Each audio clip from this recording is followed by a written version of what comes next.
നമസ്കാരം. എൻ്റെ പേര് രാമദാസ്, വിളിപ്പേര് ദാസൂട്ടൻ എന്നാണ്. ഞാൻ ഒരു 10-60 വർഷമായിട്ട് ഈ പിതൃകർമ്മം പാരമ്പര്യമായിട്ട് ചെയ്തിരുന്ന ഒരാളാണ്. എൻ്റെ പിതാവിൻ്റെ പേര് CV എന്ന ചെറുപേരിൽ അറിയപ്പെടുന്ന കൊച്ചുരാമനാണ്. എൻ്റെ അച്ഛൻ പിതാവ്, അദ്ദേഹമാണ് എൻ്റെ ഗുരുനാഥൻ. അദ്ദേഹം എന്നെ പഠിപ്പിച്ചതാണ്.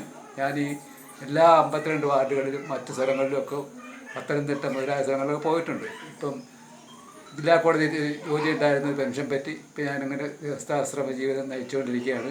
ബാഹുബലിയെ പറ്റി ചില കാര്യങ്ങൾ നിങ്ങൾക്ക് പറഞ്ഞു തന്ന് അത് മനസ്സിലാക്കാൻ നിങ്ങൾക്ക് വീട്ടിൽ തന്നെ ചെയ്യാം.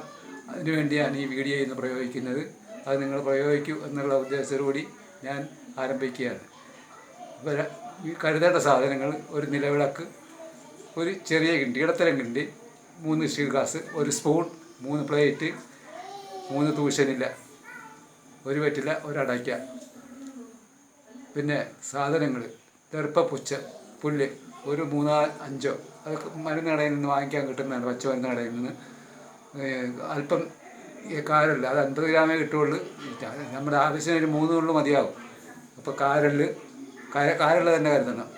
ഒരു 250 ഗ്രാം ഉണക്കലരി, അല്പം നല്ല ചന്ദനം, ഒരു വട്ട് കർപ്പൂരം, ഒരു വട്ടെന്ന് വെച്ചാൽ ചെറിയൊരു വട്ട് കർപ്പൂരം, 2 ചന്ദനത്തിരി, 2-3 കൈത്തിരി. ഇത്തരം സാധനങ്ങൾ കരുതിയതിന് ശേഷം രാവിലെ കുളിച്ച് ശുദ്ധമായി 2 ദിവസത്തെ വ്രതം വേണം. 2 ദിവസത്തെ വ്രതം എന്ന് പറയുമ്പോൾ നമ്മൾ 3 മാവ് ഉപയോഗിക്കരുത്, അത് പ്രത്യേകം ശ്രദ്ധിക്കണം. എന്നാലേ പിതുത്താമാവ് ദൈവം ഇല്ലെന്നും ഉണ്ടെന്നും പറഞ്ഞാലും ശരി, അത് ആർക്കും വേണമെങ്കിൽ പറയാം. പക്ഷേ പിതൃകർമ്മത്തിൻ്റെ കടമെന്ന് പറഞ്ഞാൽ കടം തന്നെയാണ്. ഞാനൊരു കർമ്മിയായിരുന്നുകൊണ്ട് പറയുന്നതല്ല. സർപ്പങ്ങളെയും പിതൃവിനെയും ഒരിക്കലും നമുക്ക് പിടിച്ചു നിർത്താൻ പറ്റുന്ന സാധനങ്ങളുണ്ട്. അത് നിങ്ങൾ എവിടെ ചെന്ന് നോക്കിയാലും അത് മുഴച്ചു നിൽക്കും. അപ്പോൾ അതുകൊണ്ടാണ് ഞാൻ ആത്മാർത്ഥമായിട്ട് പറയുന്നത്. ഞാനൊരു കച്ചവടക്കാരനല്ല, ആത്മാർത്ഥമായിട്ട് നിങ്ങളുടെയൊക്കെ പറഞ്ഞു തരികയാണ്. അപ്പോൾ ഇത് ചെയ്യുമ്പോൾ അതിൻ്റെതായ 3 മാവ് ഒഴിവാക്കണം തന്നെ. മത്സ്യം, മാംസം, മദ്യം ഇത് നിഷിദ്ധമാണ്. ഇത് ഒഴിവാക്കിയേ പറ്റുകയുള്ളൂ. മദ്യം തലേദിവസം കഴിച്ചിട്ട് ധാരാളം പേര് എൻ്റെ കൂടെ, ഞാൻ തിരുവാമ്പാടിയിൽ വലിയിടാൻ പോയിക്കൊണ്ടിരുന്നതാണ്, വരുമായിരുന്നു. പക്ഷേ അവരൊക്കെ ചെയ്യുന്നത്, ഞാൻ ദക്ഷിണ പരമാവധി ഞാൻ വാങ്ങിക്കാതെ വിട്ടിട്ടുമുണ്ട് അവരുടെ കയ്യിൽ നിന്നൊക്കെ. കാര്യം അതൊക്കെ അർത്ഥമില്ലാതെ ചെയ്യുന്നതാണ്. കാര്യം ഇത് കഴിച്ചാൽ നമുക്ക് പലവിധ ചിന്തകളിലേക്ക് പോകും. നമ്മൾ ചെയ്യുന്ന കർമ്മത്തിലേക്ക് നമുക്ക് വ്യാപരിക്കാനൊക്കാതെ വരും. അപ്പോൾ അതുകൊണ്ടാണ് ഈ മദ്യം ഒഴിവാക്കാൻ പറയുന്നത്. എല്ലാവരും പറയും ഫ്രൂട്ട്സിൽ നിന്നുണ്ട്, പക്ഷേ അത് നിഷിദ്ധം എന്ന് പറയുന്നതിൻ്റെ പ്രധാന കാരണം ഇതാണ്. അപ്പോൾ 2 ദിവസം വ്രതം അനുഷ്ഠിക്കണം നിർബന്ധമായി. തലേ ദിവസം ഒരിക്കലെന്ന് പറഞ്ഞാൽ നമ്മൾ ദിവസവും കഴിക്കുന്ന അരിയാഹാരം ഉച്ചയ്ക്ക് മാത്രം മൃഷ്ടാന്നം കഴിക്കുക. രാവിലെയും വൈകുന്നേരവും ഗോതമ്പോ മറ്റുൽപ്പന്നങ്ങളും ആകാം. അത് ഗ്യാസിൻ്റെയൊക്കെ പ്രശ്നം അങ്ങനെ ചെയ്യുക. അപ്പോൾ രാവിലെ കുളിച്ച് ശുദ്ധമായി വെള്ള വസ്ത്രം തന്നെ ധരിക്കണം, പഴയ വസ്ത്രമാകാം. ധരിച്ച് ഭസ്മക്കുറി തൊടുക. അപ്പോൾ അതിൻ്റെ സാധനങ്ങൾ ഞാൻ പറയുന്നതായിരിക്കും. ഭസ്മക്കുറി ധരിച്ചതിന് ശേഷം അഗ്നിദേവനെ സാക്ഷിയായിട്ട് വിളക്ക് കത്തിക്കുക. അഗ്നിദേവന് സാക്ഷിയായിട്ട് വിളക്ക് കിഴക്കോ ശേഷം പടിഞ്ഞാറ് വശം തിരിയിട്ട് കത്തിച്ചതിന് ശേഷം 2 ചന്ദനത്തിരിയും കത്തിച്ച് വെച്ച് അതിനുശേഷം അഗ്നിദേവനെ സ്മരിക്കുക. അഗ്നിദേവനെ സ്മരിച്ച് ഈ കാണുന്ന പോലെ ഈ 2 ദർപ്പ എടുക്കുക. ഈ ദർപ്പ എടുത്ത് ഇങ്ങനെ ചുരുട്ടി എടുത്ത് ഇതെന്താ 8 പോലെ കെട്ടണം. 8 പോലെ ഇതിങ്ങനെ കെട്ടി നമ്മുടെ ഒരു വിരലിടണം ഇതിനകത്ത്. അതിനെ 8 പോലെ ഇതിങ്ങനെ കെട്ടിയെടുക്കുക. 8 കെട്ടുമ്പോൾ പൗത്രക്കെട്ടായി വരും. ഒരു 8 എന്ന രീതിയിൽ കിട്ടിയാൽ അതല്ല, ഇങ്ങനെ വലിച്ചെടുക്കുക. അതിനുശേഷം ഇത് കൂർശം ഇങ്ങനെ നിൽക്കണം. ആ ദർപ്പ കൂടുതലുണ്ടെങ്കിൽ കൈ കൊണ്ട് പിടിച്ച് മുറുക്കിയിട്ട് ആ ഭാഗം കളയുക. ഈ കൂർശത്തിൽ കൂടെയാണ് നമ്മുടെ അതിൻ്റെ ജലാംശം വീഴേണ്ടത്. അത് വലത് കൈ ധരിക്കുക. വലത് കൈ ധരിച്ചതിന് ശേഷം അല്പം പുഷ്പമെടുത്ത് കിഴക്കോട്ട് നോക്കി നിന്ന് സൂര്യദേവനെ സങ്കല്പിച്ച് പുഷ്പമിട്ട് നിർമ്മിക്കുക.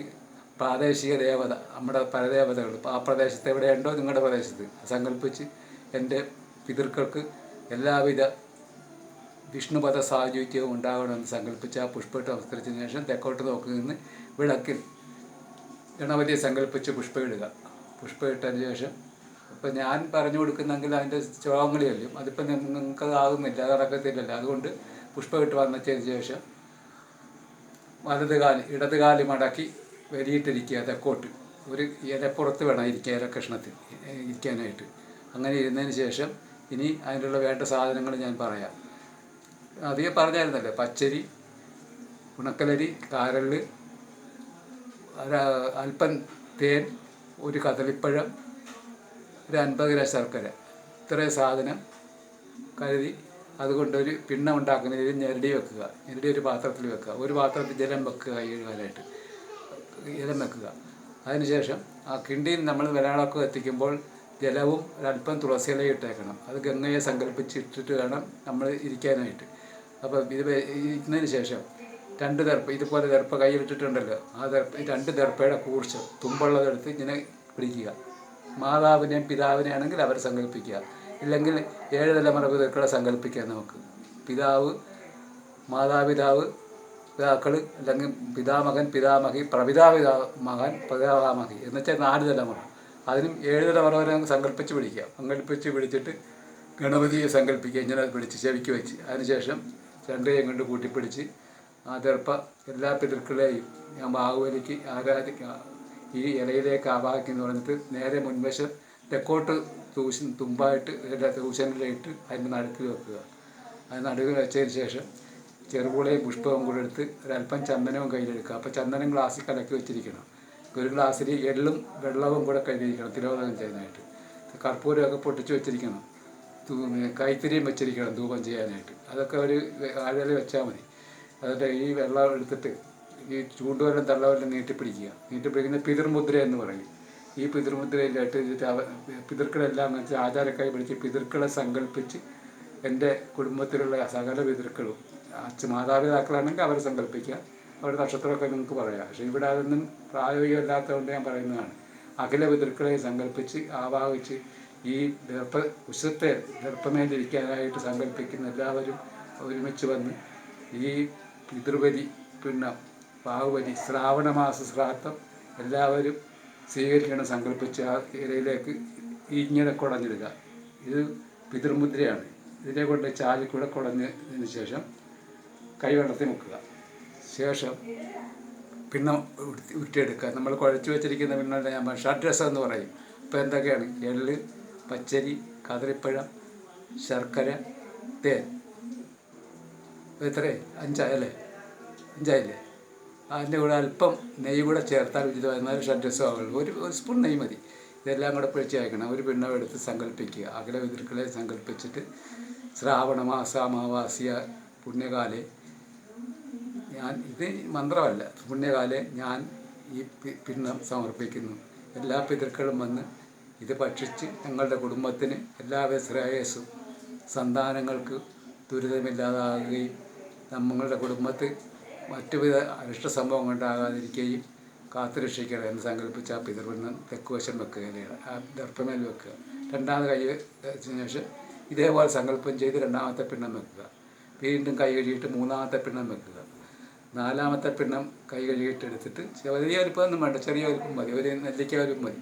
4ാമത്തെ പിണ്ണം എടുത്തിട്ട് 7 തലമുറയുള്ള അമ്മ വഴിയും അച്ഛൻ വഴിയും ഉള്ള പിതൃക്കളെ സങ്കല്പിച്ച് നടുക്ക് പിണ്ണത്തിൻ്റെ ഇടതുവശം വെക്കുക. എന്നിട്ട് കിഴക്ക് വശം നടുക്ക് പിണ്ണത്തിൻ്റെ 3 പിണ്ണം വെച്ച് വെക്കുക.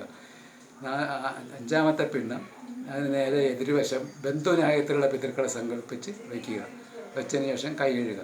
മിച്ചമുള്ള പിണ്ണം വാരിയെടുത്തതിന് ശേഷം പിണ്ടശേഷം എന്ന് സങ്കല്പിച്ച് അത് വിതറിയിടുക. വിതറിയിട്ട് കൈ കഴുകുക. കൈ കഴുകിയിട്ട് ആദ്യം ധൂപം ചന്ദനത്തിരി ഒഴിയുക. 3 പ്രാവശ്യം ഒഴിഞ്ഞതിന് ശേഷം അവിടെ കുത്തിവെച്ചതിന് ശേഷം ദീപം എടുത്ത് ദീപം ഒഴിയുക. അതിനുശേഷം കൈ കഴുകിയതിന് ശേഷം എള്ളും വെള്ളവും കൂടെ പല കൈയിലൊഴിച്ചിട്ട് ഈ ചാലിൽ കൂടെ വേണം വീഴാനായിട്ട്. ഒഴിച്ചിട്ട് തിലോദകം ഒന്ന് സങ്കല്പിച്ച് 3 പ്രാവശ്യം ഇങ്ങനെ ഒഴിക്കുക. 3 പ്രാവശ്യം ഒഴിക്കുക. വീണ്ടും കഴുകുക. പുഷ്പം എടുക്കുക. പുഷ്പം എടുത്ത് എല്ലാ പിതൃക്കളെയും വിഷ്ണുഭാഗത്തും സങ്കല്പിച്ച് ശിരസ്സൊഴിയുക. ശിരസ്സൊഴിഞ്ഞ് പുഷ്പമിട്ട് നമസ്കരിക്കുക. അതിനുശേഷം ദർപ്പ ഒരു വെറ്റില അടയ്ക്കായില്ല, അതിനകത്ത് വെച്ചിരിക്കുന്ന ദക്ഷിണ അത് നേരെ കയ്യിലിരിക്കുന്ന ഈ പൗത്രം അഴിക്കുക. അഴിച്ച് അതിൻ്റെ കെട്ടഴിച്ച് നേരെയാക്കിയതിന് ശേഷം അതിനകത്തിട്ട് ആ വെറ്റിലയാണെങ്കിൽ വെറ്റിലയുടെ തുമ്പ് തെക്കോട്ടായിരിക്കണം. അതിനകത്തിട്ട് വെക്കുക. അടയ്ക്കായും വെക്കുക, ദക്ഷിണയും വെക്കുക. 2 കൈയിലും കൂട്ടിപ്പിടിച്ച് സർവാപരാധം ക്ഷമിച്ച് ഈ ദക്ഷിണ സമർപ്പിക്കുന്നു എന്ന് സങ്കല്പിച്ച് മഹാവിഷ്ണുവിനെ ധ്യാനിച്ച് ആ പിണ്ണം വച്ചിരിക്കുന്ന ഇലയുടെ ഒരു സൈഡിൽ എവിടെയെങ്കിലും വയ്ക്കുക. അതിനുശേഷം കർപ്പൂരം എടുത്ത് ഒരു പാത്രത്തിൽ ഇരിപ്പുണ്ടൊരു ഭസ്മത്തിലിട്ട് കത്തിച്ച് 3 പ്രാവശ്യം കർപ്പൂര ആരാധന നടത്തുക. കർപ്പൂര ദീപ നീരാഞ്ജന സമ്പൂർണ്ണ പൂജ സമർപ്പയാമി എന്നാണ് ഞങ്ങൾ പറയുന്നത്. അത് നിങ്ങൾ സങ്കല്പിച്ച് സമർപ്പിക്കുന്ന സങ്കല്പിച്ച് കാണിച്ച് 3 പ്രാവശ്യം പൊക്കുകയും തഴുകുകയും ചെയ്യുക. അത് സ്വന്തം കയ്യിൽ വെച്ചിട്ട് മുഖത്തേക്ക് പ്രകടിപ്പിക്കുക. അടുത്ത് നിൽക്കുന്നവർക്കും കാണിക്കാം. അത് താഴെ വെച്ചതിന് ശേഷം കൈ കഴുകി പതുക്കെ എഴുന്നേൽക്കുക. എഴുന്നേറ്റ് നിന്ന് അല്പം പുഷ്പമെടുത്ത് എല്ലാ പിതൃക്കളെയും എല്ലാ ദേവതമാരെയും സങ്കല്പിച്ച് ശിരസ്സുഴിഞ്ഞ് ആ പുഷ്പമിട്ട് ഇടും. അതിനുശേഷം നേരെ തെക്കുവശത്ത് സ്ഥലമുണ്ടെങ്കിൽ അവിടെ ചാണകം മെഴുകിയിരിക്കുന്നത് കൊള്ളാം.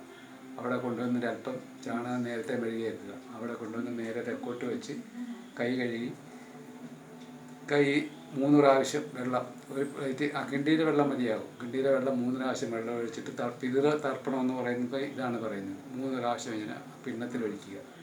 പിണ്ണത്തിലൊഴിച്ചതിന് ശേഷം ആ വെള്ളം, പാത്രത്തിലേക്കുന്ന വെള്ളം സ്വന്തം വസ്ത്രത്തിൻ്റെ ഒരു തുമ്പ് മുക്കി അതിൻ്റെ അല്പം പിഴിഞ്ഞാൽ പിണ്ണത്തിലൊഴിക്കുന്നത്. അത് വസ്ത്രപീഡിതമെന്ന് പറയും, പീഡിതമെന്ന് പറയും. അത് നമ്മുടെ വസ്ത്രം കൊടുക്കുന്നതിന് തുല്യമാണ്. ഇതിന് 2 തുള്ളി അതിലിട്ടിക്കുക. ഇത് വീടുകളിലൊന്നും പ്രാബല്യത്തിൽ ഉള്ളതല്ല, ഞാൻ നിങ്ങൾക്കൊക്കെ പറഞ്ഞു തരികയാണ്. 2 തുള്ളി ഇട്ടിച്ച് വീണ്ടും കൈ കഴുകി 3 പ്രാവശ്യം പിതൃക്കളെ സങ്കല്പിച്ച് ഒച്ചത്തിൽ കൈയടിക്കുക. 3 പ്രാവശ്യം ഒച്ചത്തിൽ തന്നെ കൈയടിക്കണം. കൈയടിച്ചിട്ട് തൊട്ട് നമസ്കരിക്കുക, ദണ്ഡ നമസ്കാരം ചെയ്യുക. ചെയ്തിട്ട് നേരെ തിരിഞ്ഞിഞ്ഞ് പോരുക. വിളക്കും പാത്രങ്ങൾക്കും മറ്റാരെങ്കിലും കൊണ്ട് അവരെ കൊണ്ടെടുപ്പിച്ച് നേരെ ഇഞ്ഞ് പോരുക. വീണ്ടും പോയെന്ന് കുളിക്കുക. കുളിച്ചതിന് അന്ന് ക്ഷേത്രത്തിൽ പോകുകയാണെങ്കിൽ കുളിക്കണം നിർബന്ധമായിട്ട്. വീണ്ടും പോയെന്ന് കുളിച്ച് ശുദ്ധി വരുത്തിയിട്ട് പിന്നെ ഭക്ഷണങ്ങൾ കഴിക്കുക, ക്ഷേത്രത്തിൽ പോവുകയാണ്. അപ്പോൾ ഇത്രയാണ് ഇന്ന് കുളിക്കാൻ. ഇത് എല്ലാവരും ചെയ്യുമെന്നുള്ള പ്രതീക്ഷയോടുകൂടി ഞാനിത് സമർപ്പിക്കുന്നു.